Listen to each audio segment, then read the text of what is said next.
The dream has now become a reality. SpaceX, the billionaire entrepreneur's company, has partnered with technology giant Google to develop satellite broadband.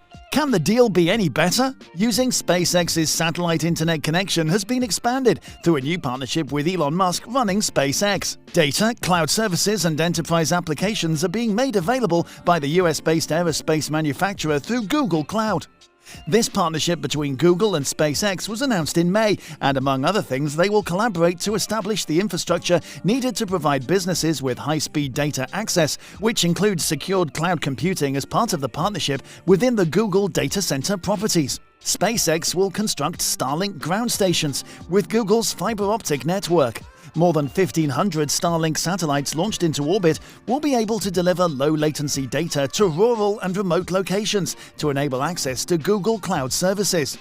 Over 12,000 satellites will be a part of the Starlink constellation into low Earth orbit that will be capable of providing internet beaming. Data centers from Google will enable internet and cloud services worldwide, including remote areas through SpaceX's Starlink network. Up until the end of 2021, this new service will be available to enterprise customers. So why did Google defy this rule? The head of Google's global networking, Bhaskash Kohli, remarked that cloud computing and universal secure connections are powerful combinations. The CEO of Google's Cloud, Thomas Kurian, explained that SpaceX chose its network in part because it was scalable, distributed, and reachable. Aside from introducing its computing services in 2012, Google has also invested heavily in establishing fiber-optic networks that connect its data centers. Its networking capabilities will also be heavily utilized in the SpaceX deal. Usage of data centers will result in low latency and minimal lag. Isn't that wonderful? After that, the data is directly routed back to Google's data centers via satellites and then down to users, according to an anonymous person. The deal is expected to remain for 7 years. As Starlink will be able to access the cloud network, SpaceX is upgrading its Starlink equipment and plans to add laser terminals to new satellites in the future.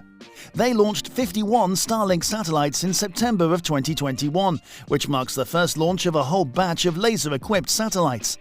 Satellite networks will be able to transmit broadband signals around the world more efficiently using the SpaceX lasers. An issue that has been raised for years, the problem of light pollution, as astronomers may call it, can cause significant difficulties to them as thousands of satellites can leave long, luminous trails that render astronomical images ineffective. As Musk is a man of science, he said he would paint the satellites black to facilitate their work. According to Shotwell, the Starlink program is designed to avoid collisions about the privatization of the cosmos and traffic jams in space. So far, this has only been available to parts of Europe and North America, with exceptions in Australia, Chile, and New Zealand. New subsidiaries have also been registered in the Philippines and South Africa, and the company is looking into expanding into Mexico and Japan. Therefore, SpaceX's collaboration with Google Cloud for the utilization of Starlink constellation will lay a solid foundation for its future endeavors. Additionally, Tesla has revolutionized how vehicles are made with its gigapresses. Gigapresses are presses used to make components in a single large piece through die casting. For this, they produce a large amount of force for extrusion or injection.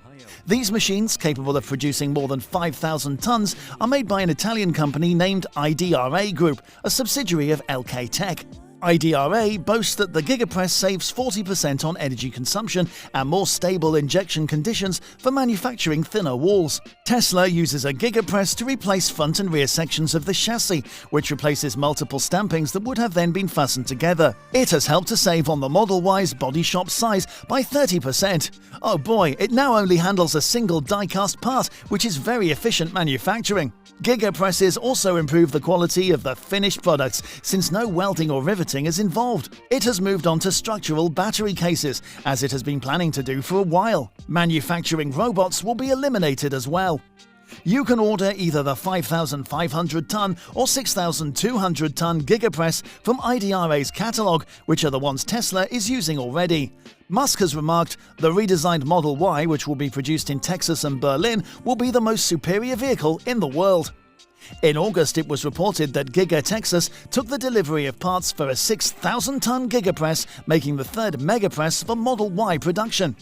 Tesla needs something more powerful to make the large pieces its futuristic Cybertruck needs when production starts. Tesla might reduce in size for the ones it will sell in Europe.